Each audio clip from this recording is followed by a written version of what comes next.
करनी करे तो क्यों डरे फिर पाछे पछताए, बोए पेड़ बबूल के तो आम कहाँ से खाए। अब खेती की हमने, खेती में हमने गेहूं लगा दिया और तुम सोचो कि हमें धान मिल जाए, मिल जाए ना मिले। हमारे कर्म है, जो हमने बीज बोया है वो तो यथार्थ सत्य है। अब बीज तो बोयो पाप को और खेती चाहिए, बीज बो दिया पाप का और खेती चाहिए धर्म की, तो कैसे मिल जाएगी? ना मिलेगी। आज महाराज कुंती भी कह रही हैं कि हे भगवान, मेरी जीवन में विपत्ति पे विपत्ति आए, आपत्ति पे आपत्ति आए, संकट पे संकट आए, क्योंकि हे दीनबंधु सरकार भक्त वत्सल करना के निदान करना। भाई जब विपत्ति होती है ना तो तुम्हारी रह रह के याद आती है।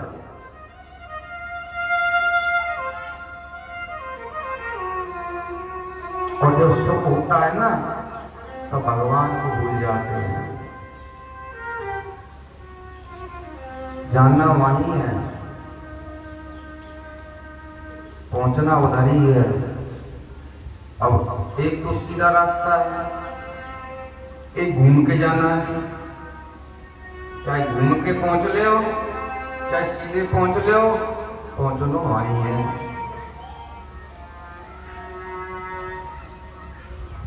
भगवान सबको, पांडवों को आश्वासन देके द्वारका के लिए प्रस्थान करने के लिए जब चले तो द्रौपदी सामने हाथ जोड़ के खड़ी हो गई। बोले प्रभु, बोले मांगो तुम्हें क्या चाहिए? बोले महाराज मुझे कुछ नहीं चाहिए, परंतु मेरी एक छोटी सी इच्छा है। बोले क्या इच्छा है? बोले आज की रात, एक रात विश्राम करो, सुबह प्रातः काल होते निकल जाना। तो भगवान रात में बैठे बैठे रो रहे हैं। अब भगवान क्यों रो रहे हैं? भगवान के ऊपर ऐसा कौन सा संकट आ गया, विपत्ति आ गई, आपत्ति आ गई जो भगवान रो रहे हैं? अर्जुन ने आके पूछा कि प्रभु दीनबंधु सरकार भक्त वत्सल, आप तो करुणा के निधान हो, जगत का पालन करने वाले हो। अब जब पालन करने वाला ही ऐसे करेगा तो इन संसारियों का क्या होगा? बोले अर्जुन, मेरा एक भक्त है, बड़े समय से मुझे याद कर रहा है। बोले महाराज ऐसा मुझसे बड़ा कौन भक्त है तुम्हारा? कौन सा भक्त है वो भगवान का जो याद कर रहा है?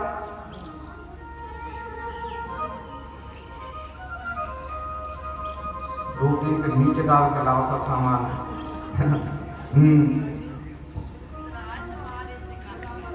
और अब तो केव कथा सुन ली आपने, पहले यहाँ है गई, वहां से पहले है गई, फिर अभी हमारे भगत जी ने कराई, वहां है गई। और पता मैंने खातमात मेरे हैं भगवान के भक्ष्म जो बाणों की शेष सैया पे पड़े हुए हैं और भगवान को याद कर रहे हैं। दीनबंधु सरकार भक्त वत्सल करुणा के निदान, तुम क्यों नहीं आते हो? अर्जुन बोले प्रभु आज तक तुमने मेरा रथ हाँका, परंतु आप रथ में बैठो, आज मैं तुम्हारा रथ हाँकूंगा और चलो। अब साथ में द्रौपदी को लिया अर्जुन और भगवान आज पहुंच गए पितामह भीष्म के पास में। भगवान ने प्रणाम किया। पितामह भीष्म ने आज बड़ी प्रसन्नता से आशीर्वाद दिया। बोले छलिया, वास्तव में ही तू छलिया है। इतने समय से मैं तुझे याद कर रहा हूं, परंतु बड़ा विलंब कर दिया कृष्णा ने।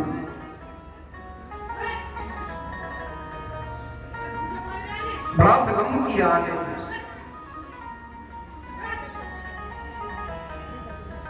प्रणाम किया, दंडवत किया। आज पितामह भीष्म भगवान को ब्रह्म ज्ञान दे रहे हैं, ब्रह्म उपदेश दे रहे हैं। तो द्रौपदी को हंसी आ गई, द्रौपदी को हंसी आ गई।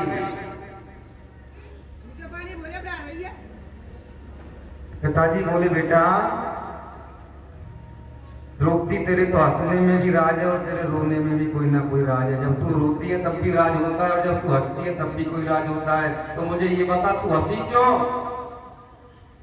बोले पिताजी आज तुम बड़े ब्रह्म ज्ञानी हो रहे हो, ब्रह्म उपदेश दे रहे हो। जिस दिन भरी सभा में मेरा चीर हरण हो रहा था उस सभा में तुम भी बैठे थे। अरे उस दिन तुम्हारा ब्रह्म ज्ञान कहां गया था? तुम्हारे उपदेश कहां गए थे? उस दिन तुम नहीं बोले। बोले बेटी जैसा खाओगे अन्न वैसा होगा मन, जैसा पियोगे पानी वैसी होगी वाणी। उन दुष्टों का अन्न खाया, मेरी बुद्धि दूषित हो गई और जब मेरी बुद्धि दूषित हो गई तो मुझसे कुछ बोला नहीं गया। आज देख उनका ये अन्न रक्त बन के मेरे शरीर से निकल रहा है तो मेरी बुद्धि ठिकाने पे आ गई। राधे राधे बोलना पड़ेगा।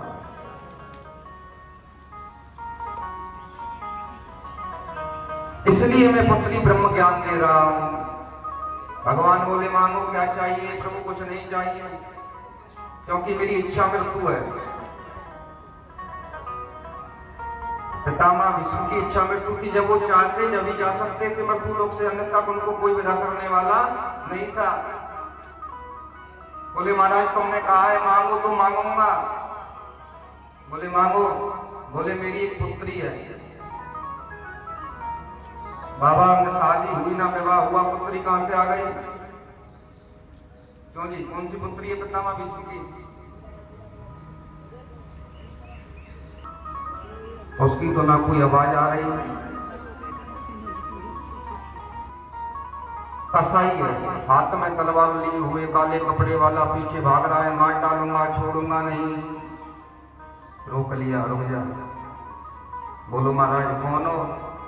बोले महाराज मैं हूं कलयुग, अब मेरा राज आने वाला है। बोले महाराज जब तक हम रहेंगे जब तक तो तुम्हें आने नहीं देंगे। बोले नहीं महाराज मेरा राज आने वाला है, मैं तो आऊंगा ही और मुझे आते ही आते धर्म का एक पैर टूट जाएगा और जब मेरा फुल राज आएगा ना एकदम घमासान तो कोई गाँव ना देखेगा। बोले महाराज मैं तो नहीं आने दूंगा। परीक्षित बोला तो महाराज मेरे लिए कोई स्थान बताओ सुंदर सा। अब स्थान जो जुआ खेले, जो वैश्यागमनी है, जो मदरा पान करते हैं उनके ऊपर बैठ जाओ। बोले महाराज ये स्थान तो आपने सब मुझे ऐसे दे दिए, राम राम राम। कोई रिश्तेदार आ जाए कोई मेहमान आ जाए तो उसको कहाँ बैठाऊंगा? एक जगह ऐसी चाहिए। मरना है, हमको भी मरना है, तुमको भी मरना है। मरना 7 ही दिन है, 7वें दिन 7वां दिन नहीं आएगा। समीक ऋषि की समाधि खुली, नेत्र खुले। बोला बेटा क्या हुआ? बोले महाराज किसी ने आपके गले में ये सर्प डाल दिया, मैंने उसको श्राप दे दिया, 7 दिन में तक्षक बन के ये उसको डस लेगा, उसकी मृत्यु हो जाएगी। अरे राम राम राम राम, तूने तो बड़ा घोर अपराध कर दिया, पाप कर दिया। क्यों महाराज? क्योंकि परीक्षित जैसा राजा इस संसार में नहीं होना है और वास्तव में यथार्थ सत्य है।